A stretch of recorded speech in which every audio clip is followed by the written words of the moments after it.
The champagne cork ricocheted off the crystal chandelier with a sharp crack that made everyone laugh. Marianne Whitlock, 67 years old and dressed in a midnight blue gown that cost more than most folks earn in a month, raised her glass high. To the new cancer wing, she called out, her voice carrying across the hospital's marble-floored reception hall.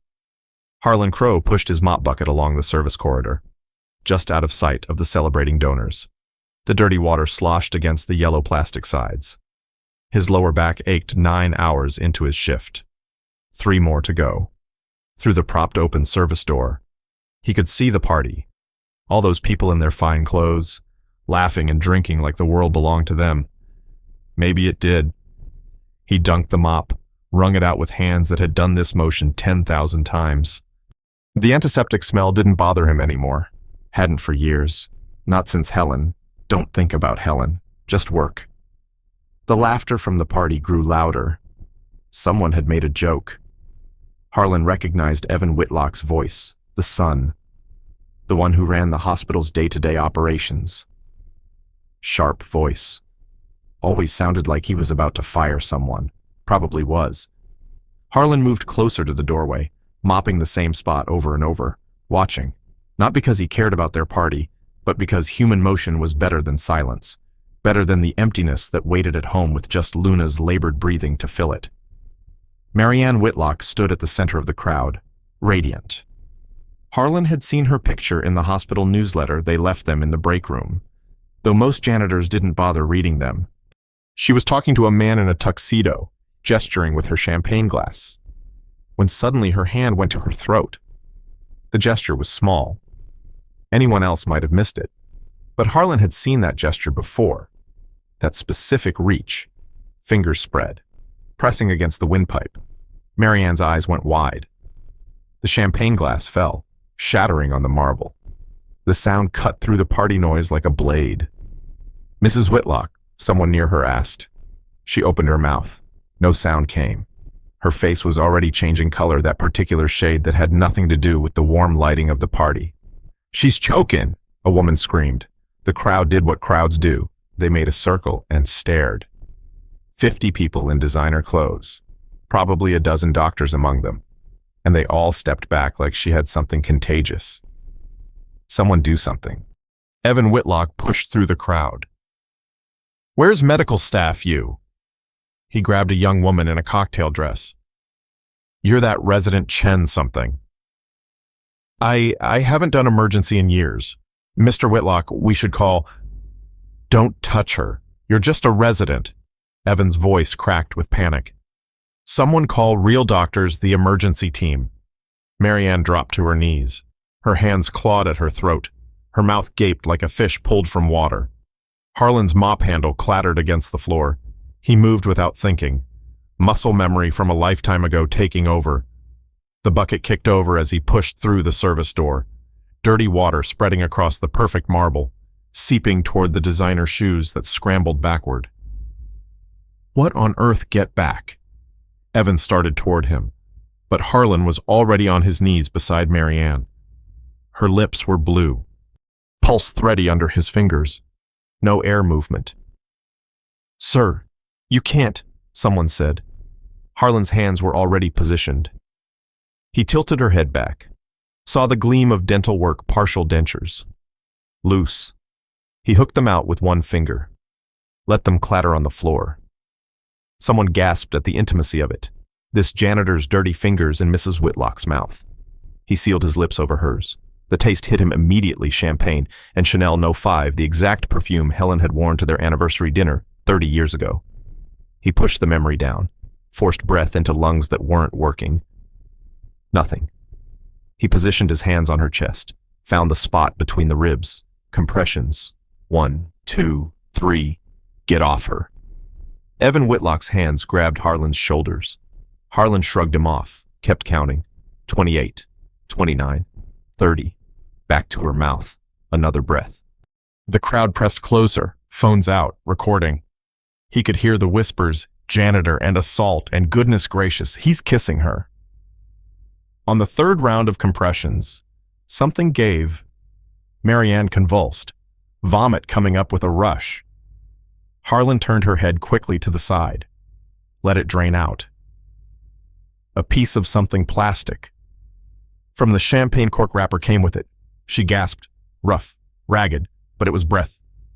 Mom? Evan dropped beside them. Marianne's eyes fluttered open, unfocused. She saw Harlan's face above her, his worried eyes, the name tag on his stained uniform that read H, Crow, Custodial. Then Evan's fist connected with Harlan's jaw.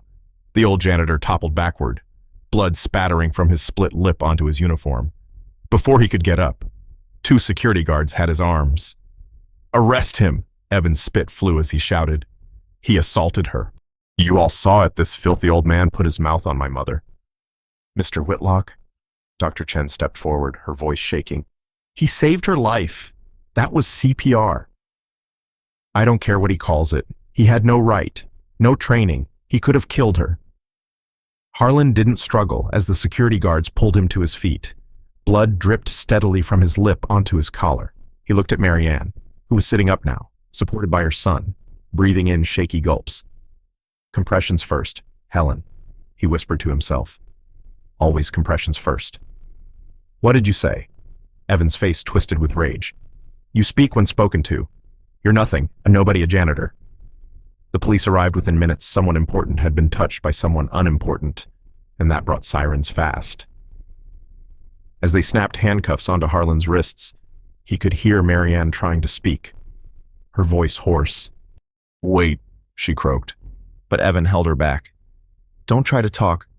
Mom, you're in shock. This man violated you.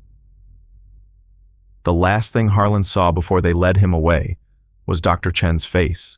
She looked stricken, her phone in her hand, still recording. She was Helen's niece, though she didn't know Harlan knew that. Helen had been so proud when Sarah got into medical school. The cops pushed Harlan's head down, guiding him into the squad car, through the window. He could see the party guests clustered in groups, talking excitedly. By tomorrow, everyone would know the story, the janitor who dared to touch Marianne Whitlock. He thought of Luna, waiting at home. Who would feed her in the morning? Who would give her the arthritis medicine that helped her walk? The squad car pulled away from St. Elroy Hospital, where Harlan had mopped floors for 12 years, where Helen had died in room 1247, where he'd just saved a life and lost everything. In the back seat, hands cuffed behind him, Harlan Crow closed his eyes and did what he'd learned to do in Vietnam. What he'd done since Helen died, he disappeared inside himself, became nobody. Nothing. Just another invisible man in a world that only saw what it wanted to see. The holding cell smelled like vomit and industrial bleach. Harlan sat on the metal bench, his tongue finding the split in his lip where Evan Whitlock's fist had connected. The blood tasted like copper pennies. 2:15 in the morning. Right now. Luna would be standing by her food bowl, that soft wine building in her throat. Her bad hip made it hard to stand for long, but she'd wait. She always waited for him. The fluorescent light buzzed overhead, one tube flickering in a rhythm that made his head hurt. He'd changed 1,000 of these lights at St. Elroy. Knew the exact twist to pop them out clean. The way to hold them so the powder inside wouldn't shake loose if they were going bad. 12 years of nights. 4,300 and something shifts. He'd started 2 months after Helen's funeral. Couldn't sleep in their bed anymore every time he closed his eyes. He saw her in that hospital bed, the way the cancer had eaten her down to bones and determination. Room 1247, 6th floor, the oncology ward that always smelled like disinfectant trying to cover something worse. His fingers found the shape in his pocket. Helen's nurse pin. 30 years she'd worn it. The metal was worn smooth where her fingers had touched it, adjusting it on her collar before each shift. You save everyone you can, she'd told him once, after losing a patient. That's all the good Lord asks. The drunk in the next cell started singing something tuneless. The metal door at the end of the corridor clanged. Footsteps, not the shuffle of guards, but the sharp click of dress shoes. A man appeared outside his cell. Expensive suit, gray at the temples, carrying a leather briefcase. Mr. Crow, I'm James Morrison, Mrs. Whitlock's personal attorney. Harlan stayed seated, said nothing. Morrison pulled out his phone, swiped to something. Mrs. Whitlock is awake, stable. She's asking about you. Tell her I'm glad she's breathing. Morrison's jaw tightened. Mr. Crow, I need to ask you something. He leaned closer to the bars. Our background check shows your wife was a nurse, Helen Chen Crow. Is that correct? Helen Chen, before she took his name. She's dead. Yes, but, Morrison scrolled on his phone. Dr. Sarah Chen, the resident who witnessed tonight's incident. I need to call my neighbor. Harlan stood, his knees popping. My dog needs her medication. Morrison stared at him. Mr. Crow, Dr. Chen is Helen's niece, isn't she? The fluorescent light stopped flickering. Harlan's throat closed around the words he wouldn't say. Morrison's fingers drummed against his briefcase, waiting. My dog needs medication, Harlan repeated. The lawyer's phone buzzed. He glanced at it, his face shifting. Mr. Crow, there's something else. The security footage from tonight, someone leaked it to Channel 7. It's already online. Through the bars, Morrison held out his phone. The screen showed grainy footage from above Harlan's hands pumping Marianne Whitlock's chest, his mouth on hers. The vomit coming up. The video had been viewed 47,000 times in 2 hours. The comments are divided, Morrison said carefully. Half call you a hero, the other half. Don't care. Harlan turned away from the phone. His shoulder hit the concrete wall, cold through his uniform shirt. 12 years of washing this shirt twice a week. The St. Elroy logo fading to a ghost of itself. Morrison's shoes scraped against the floor. Judge Hayes will see you at 9 for arraignment. That's in. He checked his watch. 6 hours. I strongly suggest you let me represent you. Can't afford you. Mrs. Whitlock will. No. The word came out harder than Harlan intended. Morrison stepped back from the bars, down the corridor. Metal scraped against metal. The drunk in the next cell was trying to pull his bench from the wall. Impossible, it was bolted down. Harlan knew because he'd installed benches just like it at the VA hospital, back when his knees still worked right. Your neighbor, Morrison said. What's the number? Harlan gave it to him. Mrs. Baker, 73, lived in 4B, she had a key. She'd watched Luna before, when Helen was dying and Harlan spent nights at the hospital. Not the night Helen actually died, that had happened during his shift. And he'd been mopping the 3rd floor while his wife breathed her last on the 6th. Morrison made the call, speaking quietly. When he hung up, his face had changed. Your neighbor says there's an eviction notice on your door, dated today. The fluorescent light flickered faster. Harlan counted the rhythm. 1, 2, 3, pause. 1, 2, 3, pause, like a heartbeat with arrhythmia. She'll take care of your dog, Morrison continued. But Mr. Crow, you need representation. Evan Whitlock has hired Bradley and Associates. They're aggressive. Bradley and Associates. Harlan had seen their names on brass plaques in the hospital's executive wing. The kind of lawyers who wore watches worth more than he'd made in 40 years of work. The door at the end of the corridor clanged again. This time, the footsteps were familiar, the specific rhythm of work boots on concrete.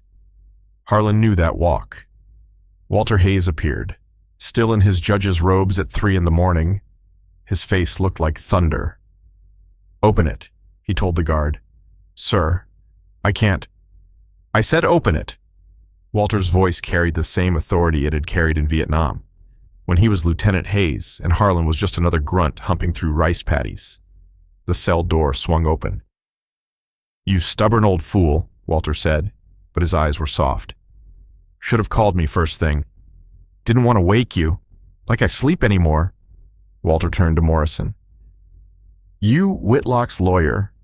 Mrs. Whitlock's, yes. She pressing charges. No, but her son. I know about her son. Walter's hands went to his robe pockets. I've been making calls. The DA owes me. Won't drop the charges, can't, with this much publicity, but he'll recommend release on recognizance. They walked to a small conference room.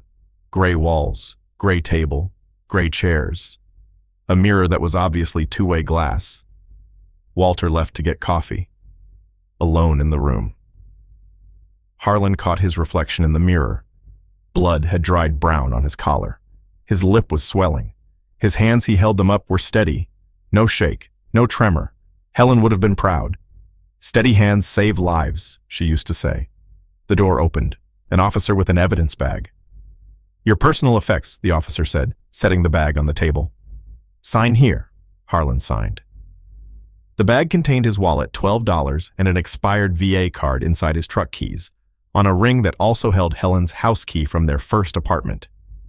And the nurse pin. He picked up the pin, turned it in the harsh light. On the back, an inscription he knew by heart.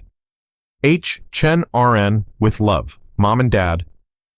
Walter returned with coffee and peanut butter crackers from the vending machine. The peanut butter stuck to the roof of Harlan's mouth.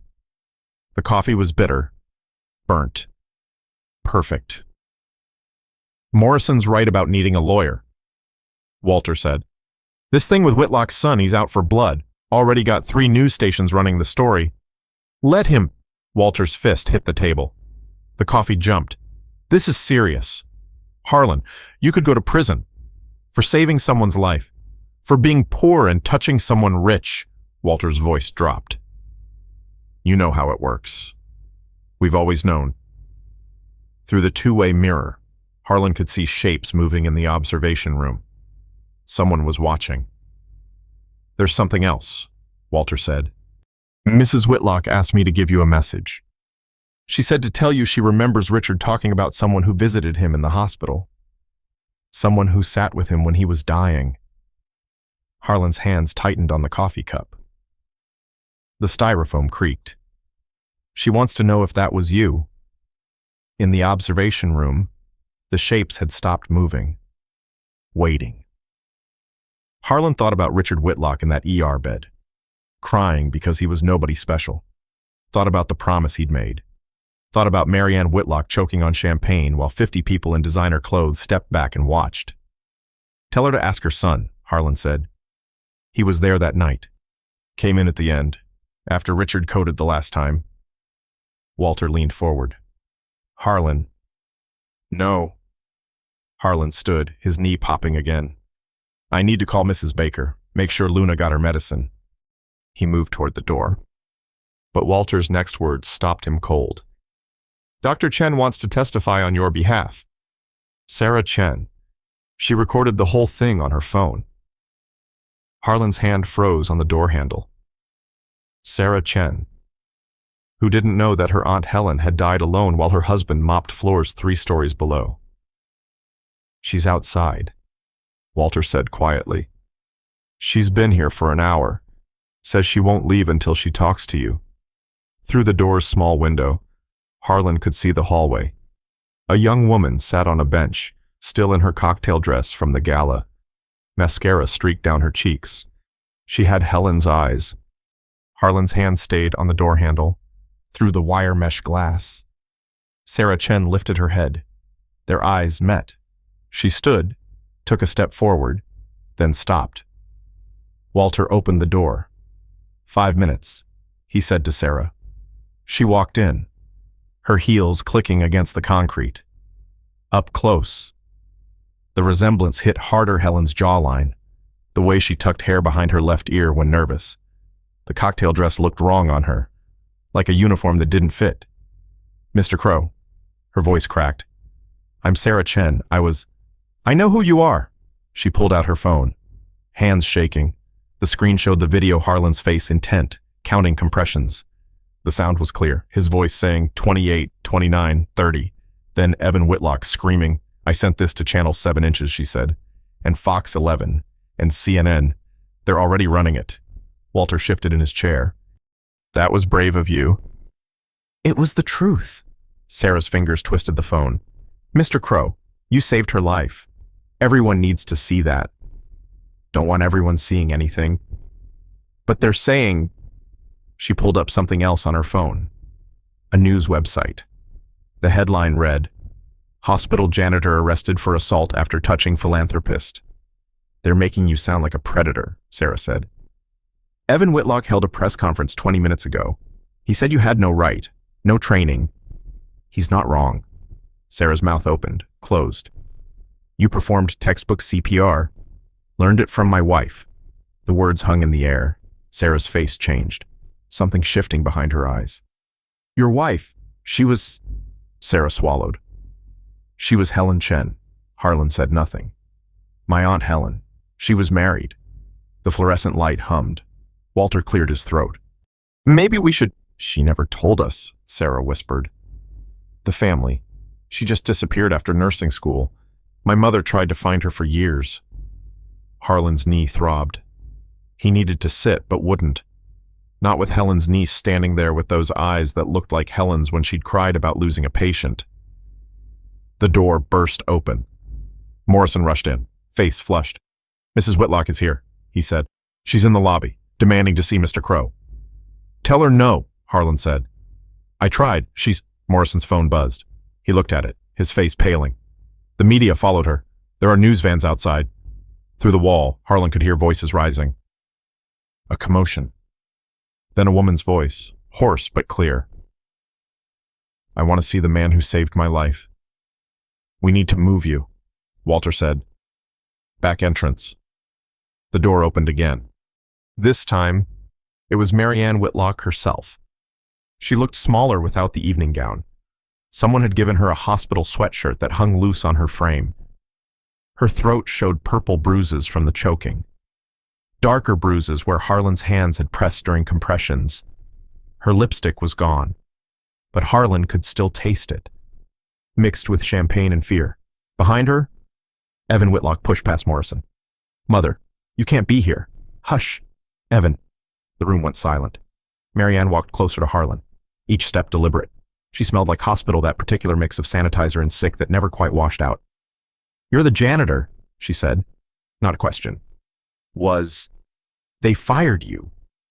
About an hour ago, her hand went to her throat, touched the bruises. These are from you. Yes. The compressions, the breathing. Yes. Evan stepped forward. Mother, don't say anything else. Legal liability. Marianne turned on her son. The movement was sharp, sudden. Evan Theodore Whitlock, if you say one more word about liability, I will cut you out of my will. Evan's face went white, then red. This man, this janitor, he put his mouth on you to save my life. He's not qualified. He could have broken your ribs, punctured a lung. But he didn't. Marianne turned back to Harlan. Did you... It wasn't a question, but Harlan answered anyway. 2 ribs, cracked, not broken. They'll heal in 6 weeks. She smiled then, small and tired. You could tell just from the feeling. Done CPR before. Where when? Different places, different times. Sarah Chen held up her phone. Mrs. Whitlock, I have the footage. You can see everything. I don't need to see it. Marianne's eyes never left Harlan's face. I remember, not all of it, but pieces. You said something while you were breathing for me. Harlan's jaw tightened. You said, not another one. Not on my watch. Her voice dropped. Who were the other ones? The fluorescent light flickered. 1, 2, 3, pause. Like a dying heartbeat. 6 people, Walter said quietly. I made some calls. 6 people in 12 years that Mr. Crow saved with CPR at St. Elroy. Never reported it. Never took credit. Marianne's hand covered her mouth. 6. 7 now, Walter corrected. Evan grabbed his mother's arm. We're leaving. Now. Our lawyers. She shook him off. Mr. Crow, do you remember a patient named Richard Whitlock? The room temperature seemed to drop. Sarah lowered her phone. Morrison stepped back. Even Walter went still. 15 years ago, Marianne continued, he died at St. Elroy, in the ER. Harlan's hands found Helen's pin in his pocket. The metal was warm from his body heat. Lots of people die in the ER, he said. He was alone when he came in, but someone sat with him. Someone held his hand when he at the end. Her voice caught. The nurses said a man was there, but they never got a name. Mother, Evan's voice cracked. Father died because of their negligence. No, Marianne's voice cut like glass. Your father died because his heart gave out, because of a genetic condition none of us knew about. The same condition I have. The same one that almost killed me tonight. She reached into her purse, pulled out a folded paper, old, yellowed at the edges. The hospital gave me his personal effects. This was in his wallet. She unfolded it. Harlan could see handwriting, shaky, like someone writing while lying down. It says, "Tell Mari I was nobody special, but I was happy." She looked up. "Mari, only Richard called me that. And nobody special, he used to say that when he felt insecure about my family's money." Her eyes bored into Harlan's. "You were with him. You wrote this." "Prove it," Evans snapped. Marianne held the paper up to the light. At the bottom, barely visible, 2 letters, H.C. "Harlan Crow," she whispered. Morrison's phone buzzed. He looked at it, his face changing. "The video has 2 million views. The comments people are calling for Mr. Crow's release." "Good," Sarah said. "No," Morrison said, showing the screen. "Not all of them. Look, a new video had surfaced. Evan Whitlock at a podium outside the hospital, cameras flashing. The caption read, 'Hospital CEO demands justice for mother's assault.'" On the screen, Evan's mouth moved, but the closed captions scrolled, "We cannot allow untrained individuals to practice medicine. This janitor, this stranger, took advantage of my mother's vulnerability. We will prosecute to the full extent of the law." Harlan watched his own life disappear into the machine of public opinion. By morning, he'd be either a hero or a villain, depending on which channel people watched.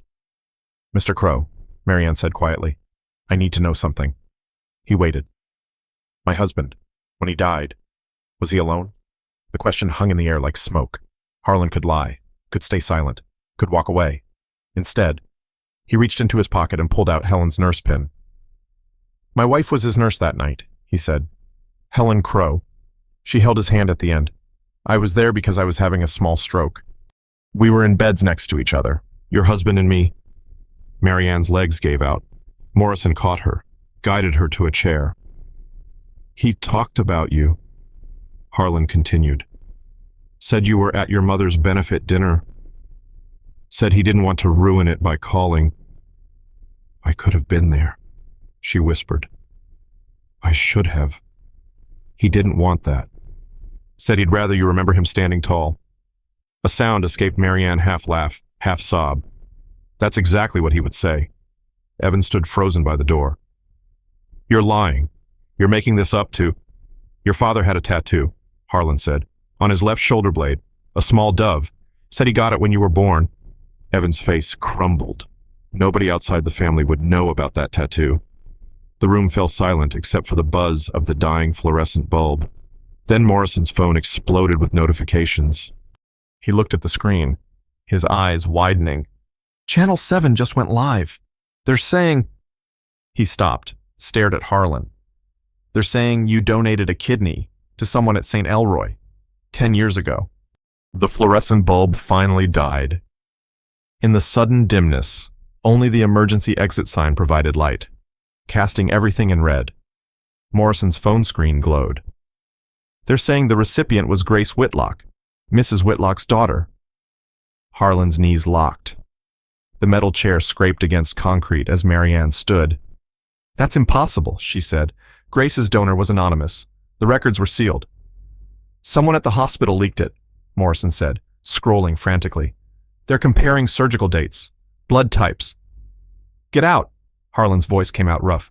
"All of you, get out!" "Mr. Crow," Sarah started. "Now," Walter stood. "You heard him. Everybody out." "I'm not leaving," Marianne said. "Not until—" The door slammed open. A uniformed officer filled the doorway. "Judge Hayes, the arraignment's been moved up. 20 minutes. "That's not enough time." "Mayor's orders. He wants this dealt with before the morning news cycle." Harlan's stomach turned to ice. The mayor, Gerald Hammond, Evan Whitlock's golf buddy, according to the break room gossip at St. Elroy. Walter's face darkened. "We need a lawyer, now." "I told you, I can't afford—" "I'll pay," Marianne said. "No. Then I'll represent myself," Walter said. "I passed the bar in '73. You're a judge. You can't watch me." The courtroom smelled like old wood and fresh panic. 3 rows of reporters packed the gallery, phones out despite the no recording signs. Harlan sat at the defendant's table, his janitor uniform still stained with blood and champagne. Walter sat beside him in his judge's robes, looking like he'd switched sides in a play. Across the aisle, Evan Whitlock whispered furiously with 2 lawyers in $1,000 suits. His tie was loose, his hair messed up from running his hands through it. He kept glancing back at his mother, who sat in the first row behind Harlan. All rise. Judge Patricia Reeves entered. 70 years old, gray hair in a tight bun, eyes that had seen everything twice. She looked at Walter in his robes, sitting at the defense table. Judge Hayes, this is irregular. Everything about this is irregular, Your Honor. She grunted. Sat. Everyone else sat. The People versus Harlan Crow. Charges of assault, battery, and, she paused, adjusted her glasses, sexual assault. The prosecutor, a young man with ambitious eyes, stood. The defendant placed his mouth on Mrs. Whitlock without consent. It was CPR, Walter interrupted. He's not a medical professional. He had no right to save a life, Judge Reeves banged her gavel. Counselors, one at a time. The prosecutor cleared his throat. Your Honor, we request bail be set at $50,000. The defendant is a flight risk. Flight risk. Walter stood. He's 69 years old with a bad knee and a sick dog. Where's he going to run? He has no community ties, 12 years at the same job, same apartment for 10, same. He was fired from that job, evicted from that apartment. The words hit Harlan like cold water. Evicted. While he'd been in jail, while he'd been saving Marianne Whitlock's life, someone had typed up the notice, taped it to his door.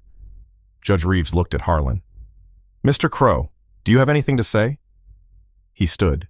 His knee popped, loud in the quiet courtroom. I performed CPR on a choking victim. She's alive because of it. That's all. That's not all. Evan Whitlock jumped up. He assaulted her. Mr. Whitlock, sit down or I'll have you removed. Evan sat, his face purple. Judge Reeves shuffled papers.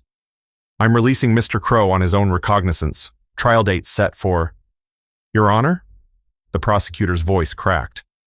The mayor specifically requested. The mayor doesn't run my courtroom. Her voice could have frozen water. Mr. Crow, you're free to go. Don't leave the county. The gavel came down. Outside the courthouse, the morning sun hit Harlan's eyes like needles. News vans lined the street. Reporters surged forward. Microphones thrust out like weapons. Mr. Crow, did you know Mrs. Whitlock when you saved her? Is it true about the kidney donation? Why did you assault her? Walter and Morrison formed a human shield, pushing through the crowd. Behind them, Harlan heard Marianne's voice.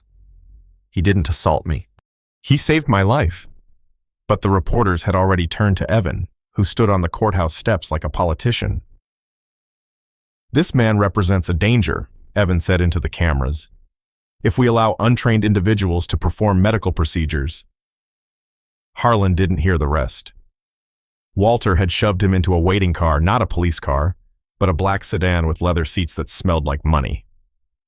My truck, impounded, Walter said, sliding in beside him. We'll get it later. The driver, Morrison, pulled away from the curb. In the rearview mirror, Harlan watched the courthouse shrink. Somewhere in that crowd, Marianne Whitlock was defending him to reporters. Her son was condemning him. The world was choosing sides. We're going to your apartment, Morrison said. Mrs. Whitlock wants to meet you there. No.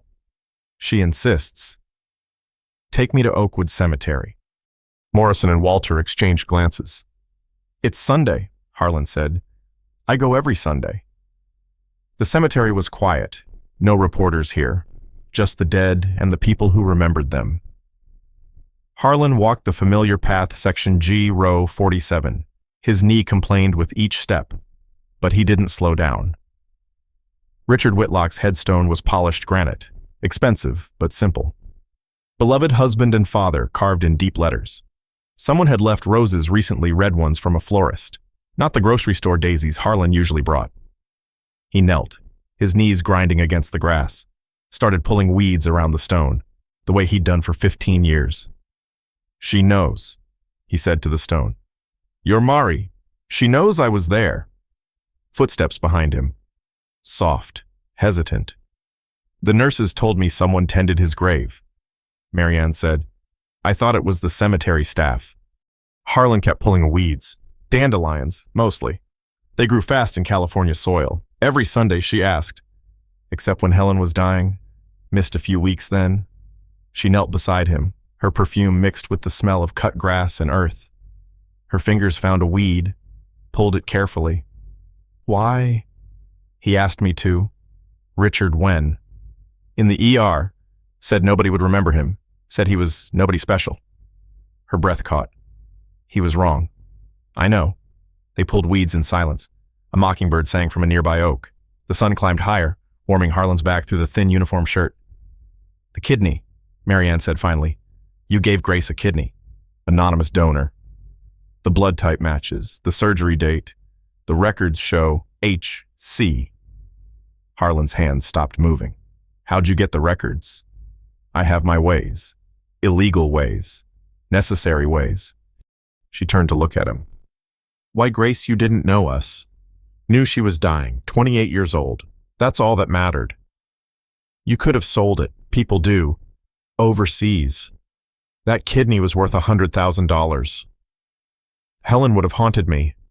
Marianne smiled, sad and small.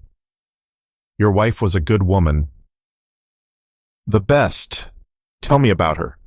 Harlan sat back on his heels. His niece screamed, but he ignored it. Helen Chen. Parents came from Taiwan. Worked 3 jobs each to put her through nursing school. She spent 30 years taking care of strangers like they were family. That's where you learn CPR. She made me practice on a dummy every month. Said you never knew when... He stopped. Started again. Said you never knew. She was right. A car door slammed in the distance. Then another.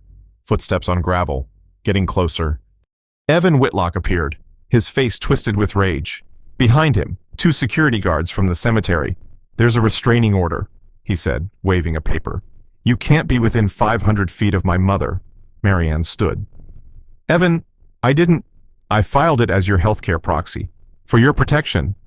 I don't need protection from Mr. Crow. You're not thinking clearly. The lawyer said sympathizing with your attacker. Harlan stood slowly. His knee buckled slightly, but he caught himself on Richard's headstone. Sir, you need to leave, one of the security guards said. Young kid, nervous, hand on his radio. He's tending my husband's grave, Marianne said. Doesn't matter. Evan said. The order is valid. If he doesn't leave, he'll be arrested. Harlan looked at Richard's headstone. 15 years of Sundays. 15 years of pulled weeds and grocery store daisies and one-sided conversations with a dead stranger who'd become something like a friend. I'll go, he said. Harlan, Marianne started. It's Mr. Crow, Evan snapped, and you'll address him through lawyers from now on. Harlan walked away. Behind him, he heard Marianne crying. Ahead. Morrison waited by the black sedan, phone pressed to his ear, face pale. Mr. Crow, Morrison said. There's been a development. Now what? Your neighbor, Mrs. Baker. She called. Your dog Luna, she's having seizures. The vet says without surgery. He stopped. I'm sorry. Harlan's chest went tight. Luna, 13 years old. The last living thing that remembered Helen. How much? The surgery, $3,000. Maybe more. 3,000. Might as well be 3 million.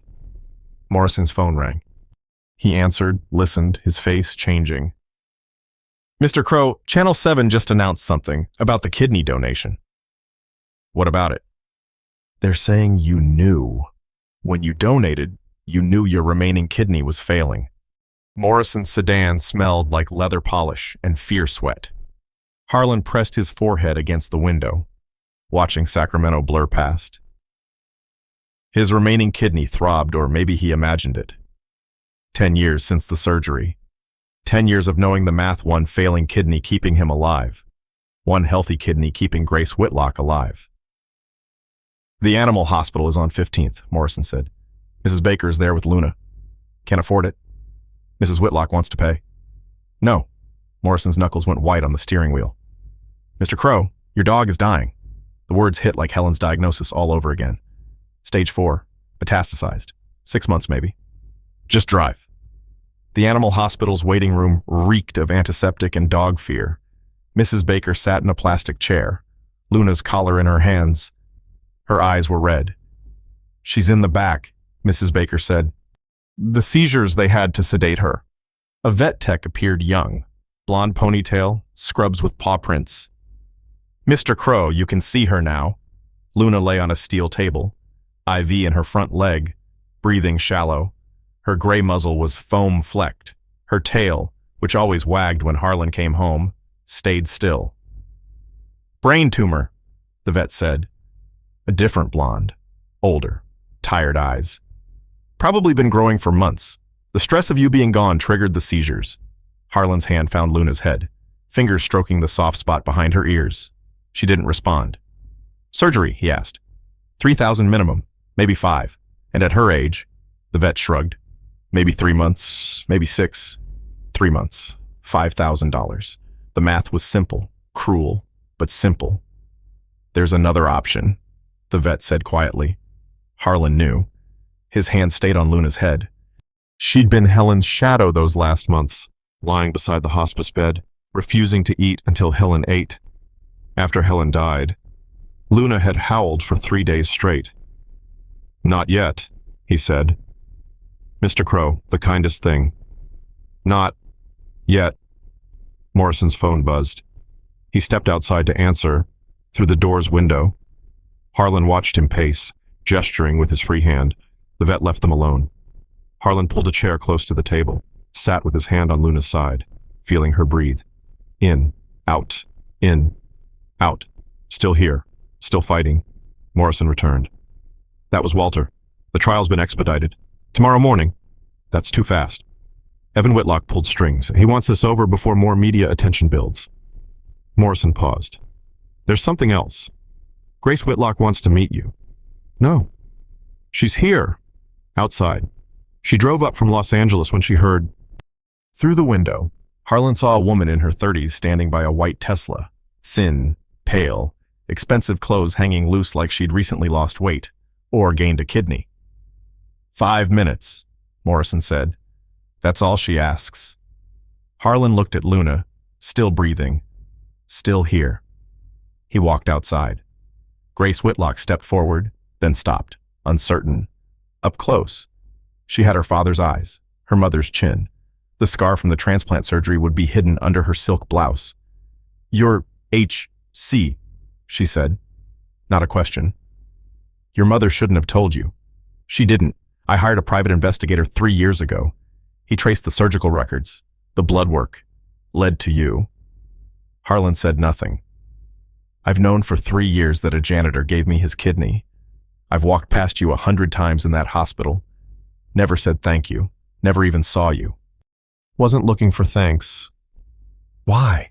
Her voice cracked. "Why give a kidney to a stranger?" "You were 28, same age Helen was when I met her. That's it. That's the only reason." "Good enough reason." Grace pulled out an envelope, thick with cash. "This is $10,000. For your dog's surgery, for a lawyer, for whatever you need." "No. It's not charity. It's..." "No." She stepped closer. He could smell her perfume, different from her mother's. Lighter, younger, alive. "You saved my life. Your surgeon saved your life. I just provided parts. My brother says you're dangerous. Says you assault people under the guise of helping. Your brother's scared." "Of what?" "Of being wrong about people like me." A news van pulled into the parking lot, then another. Someone had leaked his location. "Inside," Morrison said. "Now." They crowded into the vet's break room. Harlan, Morrison, Grace, Mrs. Baker. Through the window, reporters set up cameras. The story was evolving, mutating. Hero janitor, predator janitor, saint, criminal, whatever sold advertisements between weather and sports. Morrison's phone rang. He listened, his face going gray. "The prosecutor just announced they're adding charges," he said. "Practicing medicine without a license. Reckless endangerment." "That's 20 years, Grace whispered. if convicted on all counts. Mrs. Baker started crying. This is insane. He saved that woman. Doesn't matter, Morrison said. Evan Whitlock wants him destroyed. Why? Grace asked. What did Harlan ever do to him? Morrison pulled up something on his phone. This might explain it. Evan's been in therapy since his father's death. Severe stress disorder. Blamed the hospital's incompetence for not saving Richard. Built his whole identity around that rage. And now, Grace asked? Now he finds out his father's death wasn't malpractice. That a janitor, someone he sees as beneath him, saved his mother. His worldview is collapsing, and he's taking it out on Mr. Crow. The break room door opened. The vet entered, face grim. Mr. Crow, Luna's having another seizure. We need a decision. Harlan stood. The room tilted slightly when had he last eaten yesterday, the day before Luna lay rigid on the table. Legs extended, eyes rolled back. The vet tech held her head, keeping her from hitting the metal edges. Foam tinged with blood dripped from her mouth. She's suffering, the vet said gently. Harlan knew. He'd known since Mrs. Baker called. Known the way he'd known Helen was dying before the doctor said it.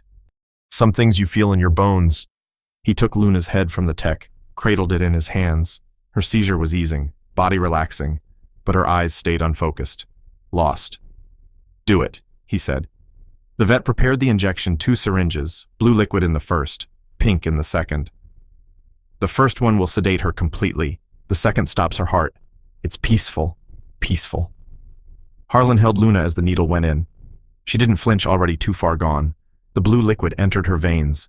Her breathing slowed more. The pink followed. Between one breath and the next, Luna left. Harlan stayed holding her. She weighed nothing. This dog who'd been Helen's shadow. Then his only reason to come home. 13 years of morning walks and shared sandwiches, and her head on his foot while he watched TV alone. Mr. Crow, Grace said softly. Let me pay for... No. He carried Luna to his truck. Morrison had gotten it from Impound, wrapped her in the blanket from the back seat, the one Helen used to spread for picnics they never took anymore. He'd bury Luna in Mrs. Baker's backyard, beside the orange tree Helen had helped plant 10 years ago. Morrison's phone buzzed again. He looked at it, then showed Harlan the screen. A video, Evan Whitlock at a podium, cameras flashing. Tomorrow, justice will be served, Evan said into the microphones. This man, this janitor, represents everything wrong with our society. Unqualified people making life and death decisions. Tomorrow, we put an end to it. The video kept playing. Evan announcing he'd hired 2 more prosecutors. That he'd gotten Judge Reeves recused. Replaced with Judge Hammond, the mayor's brother. That he had irrefutable evidence of Harlan's pattern of assault. What evidence? Grace asked. Morrison shrugged. He's bluffing. Has to be. But Harlan knew better. Men like Evan Whitlock didn't bluff. They manufactured truth. His phone, the ancient flip phone Helen had bought him, buzzed. Unknown number. Hello. Mr. Crow. A woman's voice. Nervous. I'm Janet Mills. I'm a nurse at St. Elroy. I found something in the old storage room. A letter. Your wife wrote it before she died. Asked me to give it to you if anything ever happened. Harlan's chest went tight. Helen's been dead 3 years. I know. I'm sorry. I forgot about it until I saw the news. Mr. Crow, in this letter, she talks about the kidney donation. She knew you were planning it. She knew your kidney was failing. The parking lot spun. Morrison grabbed his arm, steadied him. She knew, Harlan whispered. There's more, Janet said. She wrote about Evan Whitlock. About why he hates you. Mr. Crow, Helen was the nurse on duty when Richard died. Evan blamed her for not saving his father. He tried to get her fired. That's why she transferred to oncology. The phone slipped from Harlan's numb fingers. Grace caught it. Hello, Nurse Mills. Where are you? Grace listened, nodded. We'll be right there. She hung up. She's at the hospital. She says this letter, it changes everything. Morrison was already moving toward the car. If Evan targeted Helen, if this is about revenge, it's not admissible, Grace said. A letter from a dead woman. But it establishes pattern, Morrison said. Motive. Bias. Harlan didn't move. He stood in the parking lot, holding Luna's body, feeling the warmth leave her. In his pocket, Helen's nurse pin pressed against his ribs. "Mr. Crow," Grace said gently, "we need that letter." He looked at her, this woman living with his kidney, this daughter of the man he'd watched die, this sister of the man trying to destroy him. "Helen's dead," he said. "Let her rest. She wouldn't want you in prison. She wouldn't want a lot of things." A reporter spotted them, started running over. Cameraman struggling to keep up. "Mr. Crow, is it true your dog just died? How does it feel to lose everything?" The reporter's microphone foam brushed Harlan's chin. The cameraman's light burned white spots into his retinas. Luna's body weighed 40 pounds of cooling flesh in his arms. "Get away from him," Grace said. "The public has a right to—" Morrison stepped between them. "Move. Now." Harlan walked to his truck.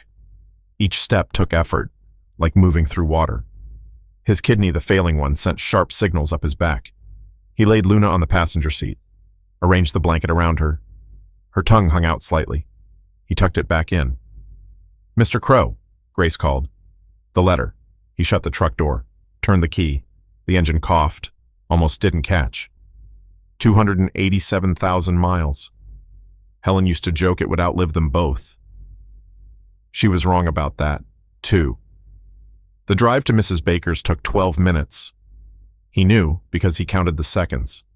720, 721. Numbers were easier than thinking. Mrs. Baker met him in her driveway, shovel in hand. By the orange tree. He nodded. The ground was hard from drought. Each thrust of the shovel jarred his spine. Sweat ran into his eyes, stinging. His left arm tingled probably nothing. Probably everything. 3 feet down, he stopped. His vision grayed at the edges. Mrs. Baker took the shovel. "I'll finish," she said. He wrapped Luna tighter in the blanket. The blood from her mouth had soaked through, staining his uniform. He lowered her into the hole. Her body curled naturally, like she was sleeping. "Want to say something?" Mrs. Baker asked. "No." The first shovel of dirt hit the blanket with a soft thump. Then another. Luna disappeared by increments. A good dog, Helen's dog, gone. Mrs. Baker patted the last of the earth down. "You should eat something. Come inside." "Can't." "Harlan?" He was already walking away. The truck started on the third try. The apartment building looked different with the eviction notice taped to his door. 24 hours to vacate. Someone had already changed the locks. Through the window, he could see his things. Helen's books, her rocking chair, the TV that only got 3 channels. He sat on the concrete steps. The sun was setting, painting everything orange. His phone buzzed. "Walter."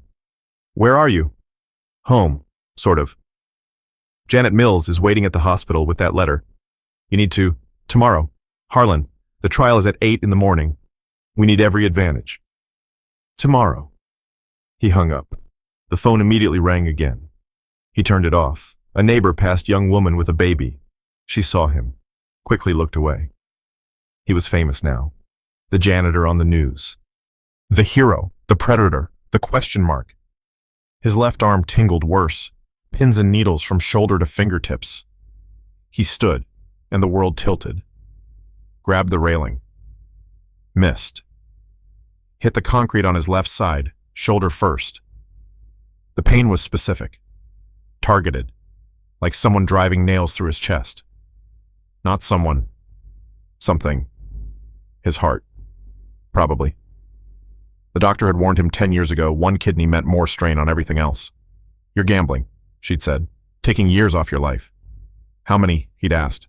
"Maybe 10, maybe more. Worth it to save a 28-year-old woman." Helen would have agreed. He tried to stand. His legs wouldn't cooperate. The young woman with the baby was screaming something, running toward him, away. The orange sunset went gray, then black. White ceiling tiles, the kind with little holes. Helen used to count them during chemo, said it helped with nausea. 2043 in room 1247. Harlan tried to count, but the tiles kept swimming. IV in his arm. Heart monitor beeping. That antiseptic smell that lived in his clothes, his skin, his lungs. Mr. Crow. He turned his head. A young Dr. Indian, maybe Pakistani. Tired eyes behind wire glasses. You had a cardiac event. Minor, but combined with kidney failure. What room? I'm sorry. What room number? The doctor checked his tablet. 1247. Why? Harlan closed his eyes. Helen's room. The same bed. Probably. The universe had a sense of humor. Your kidney function is at 15%, the doctor continued. Without dialysis. No. Mr. Crow, without treatment, you have maybe weeks. Good. The doctor's shoes squeaked as he shifted. There's someone here to see you. Tell them no. She's quite insistent. The door opened. Marianne Whitlock entered, still in the same clothes from the courthouse. Her makeup had run, leaving dark tracks down her cheeks. Goodness, she whispered. You look like I'm dying. I know. She sat in the visitor's chair, the same chair he'd sat in while Helen slept her morphine sleep. The fabric was different now, blue instead of green. Everything else was the same.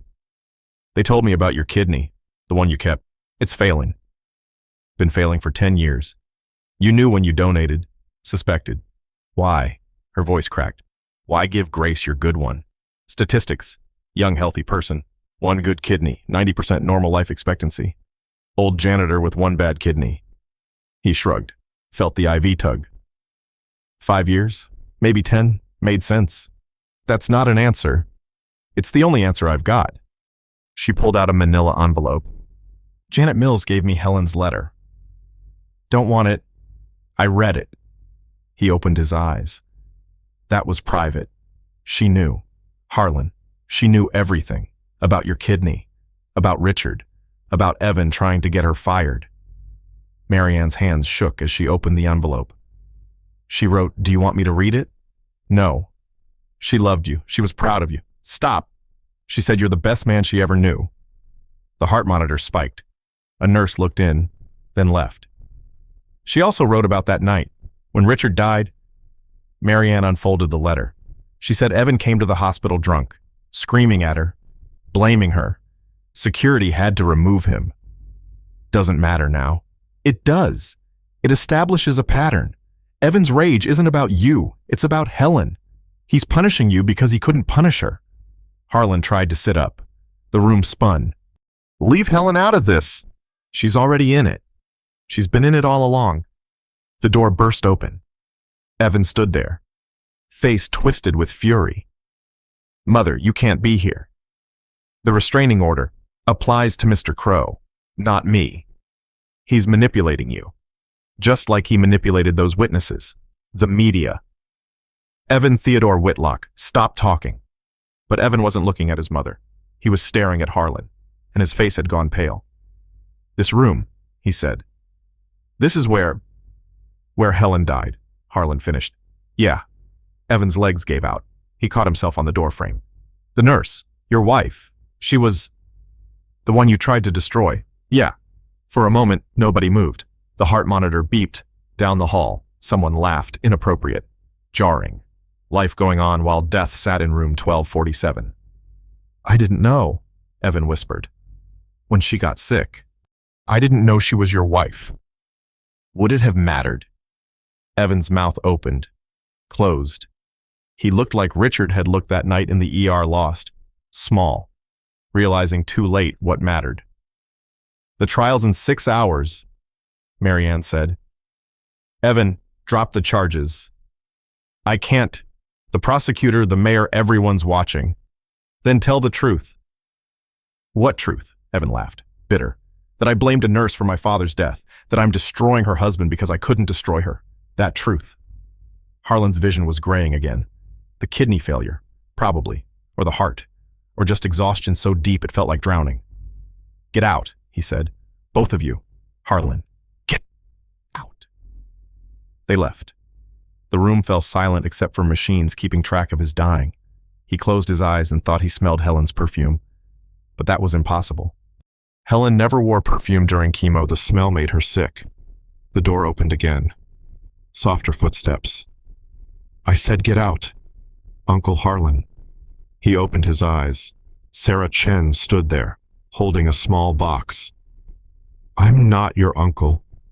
Aunt Helen always called you that in her letters to my mother, before she cut us off, before she disappeared. Sarah set the box on his bedside table.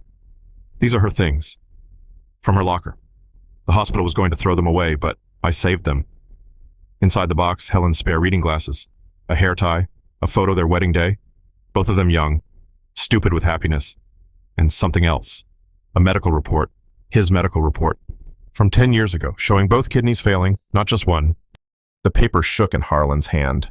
Both kidneys, the creatinine levels, the GFR numbers he'd learned to read these reports during Helen's illness. Both kidneys failing, 10 years ago. You knew, Sarah said. When you donated to Grace, you knew you were dying either way. The heart monitor's beeping accelerated. His chest felt compressed, like someone sitting on his ribs. Aunt Helen knew too, Sarah continued. That's why she transferred to oncology. Not because Evan got her in trouble. She wanted to spend her last months near you. Harlan set the report down. His fingers left damp prints on the paper. How? His throat closed. Started again. How long have you known? 3 hours. I called the VA hospital. They had your records from Vietnam. Sarah pulled out another paper. Agent Orange exposure. Your kidneys started failing 15 years ago. The VA owes you 40 years of disability benefits. 40 years. Maybe $300,000. Enough to have saved Helen with better treatment.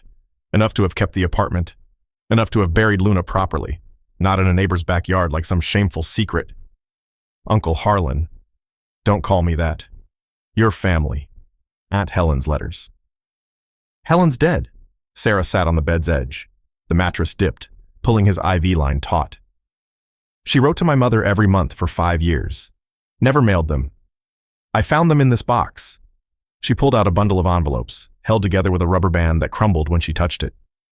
She wrote about you, about your sacrifice, about how you sold your truck to buy her medicine, how you worked doubles to pay for her treatment, how you never complained.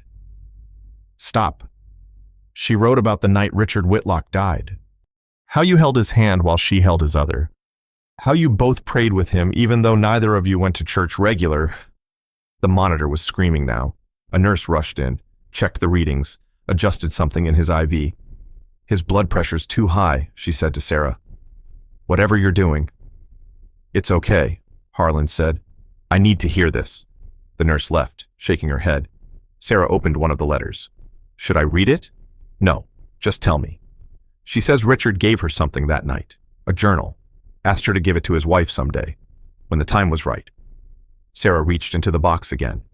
It was in her locker, a leather journal, water-stained, pages yellowed, Richard Whitlock's handwriting, shaky but legible. Page 47, Sarah said. Harlan opened it. Richard's last entry, dated the day he died. Mari thinks I'm at a conference. I'm dying instead. Funny how life works. 15 years pretending to be someone important for her family. But the only time I felt real was in that little apartment above the bakery, when we were nobody special together. Tell her that. Tell her I was happy being nobody special with her. Below that, in Helen's handwriting, he died at 11:47 p.m. Harlan held his hand. I held the other. He said Mari's name 3 times. The door crashed open. Walter Hayes stood there, breathing hard. The trial's been postponed, he said. Judge Hammond recused himself. Why? Someone leaked a video, Hammond at a party, saying he'd bury you to help the mayor. The state's sending a new judge from San Francisco. Walter noticed the papers spread on the bed. What's all this? Truth, Sarah said. 40 years of it. Walter picked up the VA report. His face darkened as he read. Agent Orange. You qualified for full disability since 1982. Didn't know. The VA knew. They had your medical records. They just never connected them to your service record. Walter pulled out his phone. I'm calling a friend at the Veterans Administration. This is criminal negligence. Doesn't matter now. It matters. 300,000 in back benefits, minimum, plus medical coverage. Helen could have had, don't, the word came out sharp. Don't tell me what Helen could have had. Footsteps in the hallway. Marianne appeared, pulling a small suitcase. I went to your apartment, she said. The landlord let me in. I got some things before they throw it all away. She'd brought Helen's rocking chair cushion, her knitting bag still attached, their wedding photo, the coffee mug that said, "World's okayest husband," Helen's last Christmas gift to him, when she could still joke about dying. Also this. Marianne pulled out a manila folder. It was in your closet, behind the water heater. Thank you cards. Hundreds of them. Some typed, some handwritten, some in crayon. All addressed to the man who saved my husband, or the janitor who knew CPR, or just hospital hero. You saved all these people? Marianne asked. Helen saved them. She taught me how. 6 cardiac arrests in 12 years. Walter read from his phone. Security footage confirms. You never gave your name, never filed reports, just disappeared before anyone could thank you. Janitor's not supposed to touch patients. You're not supposed to be a hero, you mean? At the bottom of the folder, a pink envelope, a child's handwriting. To the man who saved my daddy. Inside, a drawing, stick figures a man lying down, another kneeling beside him, pushing on his chest, hearts floating between them. At the bottom, love. Grace, W. That's...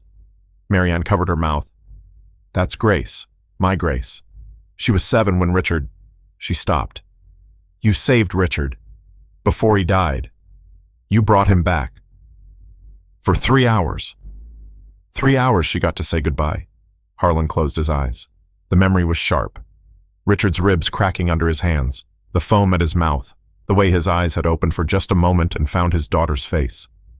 He lived long enough to tell Grace he loved her. Marianne whispered, Yeah, and you never said anything. Wasn't my story to tell. The door opened again. Evan entered, moving like his bones hurt. His suit was wrinkled, his tie gone. He looked smaller somehow, deflated. The prosecutor dropped all charges, he said. After the video leaked, he gestured at the papers, the cards. After all this came out, nobody spoke. The heart monitor beeped steadily, somewhere down the hall. That inappropriate laughter again. I've been seeing a counselor, Evan said to no one in particular. Since father died, Dr. Martinez says I have complicated grief, turned into rage, needed someone to blame. He moved closer to Harlan's bed.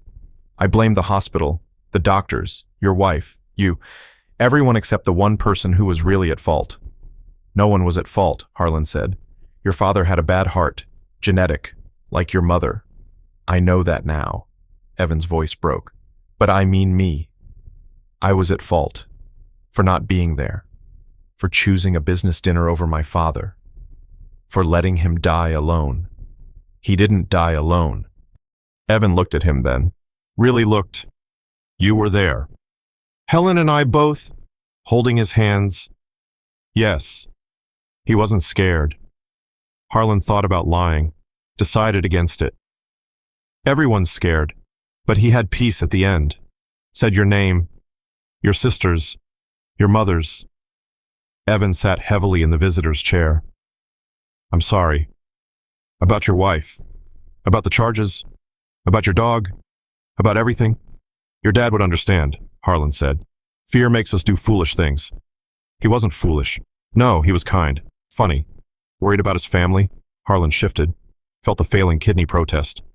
He was nobody special, and that was enough. Evan started crying then. The kind that comes from 3 years of held-back grief.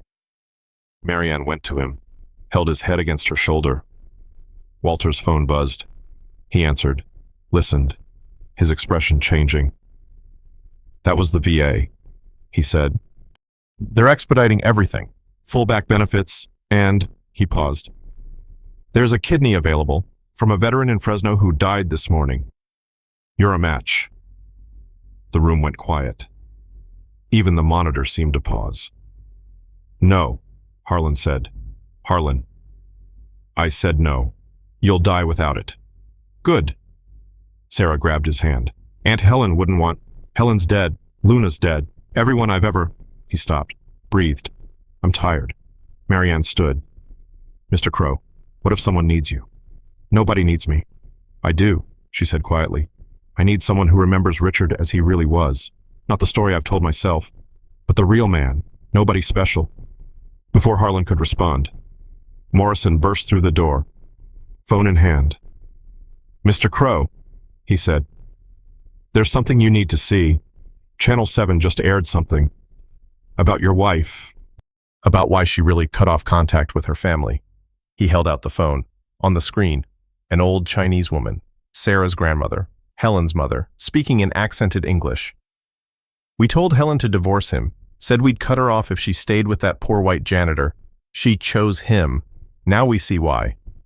The Pacific crashed against the rocks below Marianne's deck. Salt spray carried on the morning wind, stinging Harlan's surgical scar. 6 months old now. The incision where they'd put the veteran's kidney. Still tender when the weather changed. A wet nose pushed against his palm. The puppy Aurora. Marianne had named her wanted her breakfast. 3 months old. All pause and hope. Nothing like the old Luna except the way she leaned against his leg when he stood still too long. Coffee's ready, Marianne called from inside. The kitchen smelled like bacon and failure. She'd burned it again. Harlan scraped the black parts into Aurora's bowl. The puppy attacked it like it was gourmet. I'm getting better at cooking, Marianne said. No, you're not. She laughed. After 6 months, she'd learned he didn't soften truth. One of the reasons she'd asked him to stay. Evan's coming for lunch, she said, bringing the kids. Evan, who visited every Sunday now, who'd paid for the kidney transplant even though the VA finally covered it, who'd started seeing Dr. Martinez twice a week to deal with what she called complicated grief manifesting as transferred rage. Fancy words for being human and making mistakes. Grace called, Marianne continued. Her kidney function's still perfect. Harlan nodded. He tracked Grace's medical reports like some people track stocks. His old kidney, still working in her young body. The only piece of him that wasn't wearing out. They ate breakfast on the deck. Marianne had learned not to fill the silence with chatter. They watched the ocean change colors as the sun climbed, gray to green to blue. I'm going to the cemetery, Harlan said. Want company? Yeah. The drive took 40 minutes. Marianne's Mercedes still smelled too new, too clean. She'd offered to buy him a truck. He'd said no. She'd bought one anyway, a 1988 Ford. Same year as his old one. It sat in her garage, keys on his dresser. He hadn't driven it yet. Oakwood Cemetery was empty for a Saturday. They walked to Section G first, row 47. Richard Stone had fresh roses, red ones from Evan, who came Wednesdays. 15 years you tended this grave, Marianne said. 16 now. Why, he'd answered this before. But she kept asking, like she needed to understand. He was afraid of being forgotten. That's all. That's everything. They pulled weeds in silence. Aurora dug a hole near the headstone, dirt flying. Neither of them stopped her. The walk to Section L took 10 minutes. Helen Stone Marianne had paid to have her moved from Iowa sat under an oak tree. Simple granite. Helen Chen Crow. She saved everyone she could, Harlan's knees protested as he knelt. The new kidney worked fine, but the rest of him was still 69 years old, still worn from decades of night shifts and bent-back mopping. Tell me about her, Marianne said. Not the first time she'd asked. She laughed at commercials, the stupid ones especially, said if advertisers thought people were that dumb, might as well prove them wrong by laughing. He pulled a dandelion, roots and all. She ate peanut butter from the jar when she was nervous, before every shift, said it grounded her. You miss her, every minute, but you're still here. Someone has to remember. Aurora had found a stick, was destroying it methodically, pieces of bark everywhere. Helen would have loved this silly puppy. I brought something, Marianne said. She pulled out an envelope. From the VA, your back benefits. $347,000. He'd already seen the statement. Give it to Grace. She doesn't need it. Then find someone who does. Marianne sat on the grass, her expensive slacks getting stained. What about what you need? Got a roof, food. Dog doesn't know she's supposed to be housebroken. He looked at her. Got someone who remembers Richard, someone who needs to remember him with me. She reached over, took his hand. Her fingers were soft, had never mopped floors or scrubbed toilets or held dying strangers while they were sick. You gave me breath, she said. You gave me time. We're even then. Nobody's ever even. A car pulled up. Evan's Tesla, too quiet for a real car. The kids tumbled out, 7 and 9, full of Saturday energy. They'd started calling him Grandpa Harlan. He'd stopped correcting them. Mom, Evan said, kissing Marianne's cheek. Then, to Harlan, how's the kidney? Still working. Good. That was their conversation every week. The same words, but softer each time, like erosion, wearing away the sharp edges. Grace arrived as they were leaving. She hugged Harlan carefully, like he might break. Maybe he would, but not today. I have something, she said, pulling out a folder. I've been researching. There are 6 families who want to thank you for the CPR, for saving their loved ones. Don't need thanks. They need to give it. He understood that. The weight of unpaid debts. Back at the beach house. Harlan sat on the deck while the others made dinner. He could hear them through the window, Marianne burning something. Evan trying to help. The kids arguing about cartoons. Grace laughing. A family. Not his, but close enough. Aurora climbed into his lap, already too big for it. He stroked her ears and watched the sun sink toward the water. Somewhere behind him, in the kitchen. Marianne was learning that smoke detectors weren't supposed to be dinner timers. His phone rang. The new one Grace had bought him, with buttons he could actually see. Mr. Crow? A young voice. Nervous. I'm Jamie Morrison. You saved my father 8 years ago. Cardiac arrest in the hospital lobby. Okay. I just wanted to say thank you. You're welcome. He lived 6 more years because of you. Saw me graduate. Walked me down the aisle. Good. Is that all you can say? Harlan thought about it. Your father. He proud of you. Yes. Then that's all that needs saying. He hung up. Aurora was snoring, twitching through puppy dreams. Inside, Evan was ordering pizza. The smoke had gotten too thick.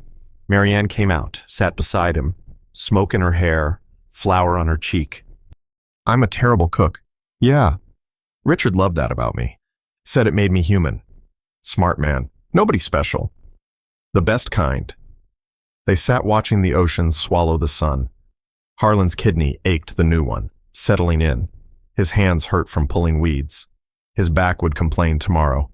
But tonight, he was here, still breathing, still remembering, still holding on to what mattered, the weight of a sleeping puppy, the smell of burned bacon, the sound of children arguing about nothing important. Helen would understand. Some debts you can't repay. You can only pass them forward, one breath at a time, one saved life at a time, one shared silence at a time. The sun disappeared. The ocean went dark.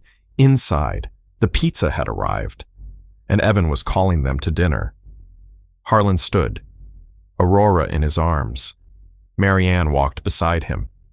2 old people who'd lost everything, finding out that everything wasn't quite the right word. There was still this, still now, still enough, still. The truth is, we're all just borrowed time. Harlan knew this as he sat with Marianne on her deck, watching autumn arrive. His transplanted kidney worked. Her heart, damaged like her husband's had been, kept beating. They didn't talk about love. That word belonged to Helen and Richard, buried under oak trees. But every Sunday, Harlan drove Marianne to both graves. They pulled weeds together, remembered together. Evan brought his children. Grace brought her survival. Sarah brought her medical degree, finally earned, some nights. Harlan still reached for Helen. Marianne still listened for Richard's laugh. But mornings came anyway. Aurora needed walking. Marianne needed someone who wouldn't lie about her cooking. They needed each other not for romance, but for the harder thing continuing. "We're not healing," Marianne said one evening. "No," Harlan agreed. "We're just learning to carry it." Two old people, sitting in comfortable silence, watching the ocean breathe. Sometimes that's all grace is someone who remembers you're dead with you, who understands that some wounds don't close. They just become part of who you are. This story is a work of fiction inspired by tales of everyday heroism, created solely for entertainment purposes. All characters and events are products of the author's imagination. Any resemblance to real persons, living or dead, or actual events is purely coincidental. The medical procedures described should not be considered medical advice. The story aims to explore themes of sacrifice, redemption, and human connection through the lens of imagination and creative storytelling.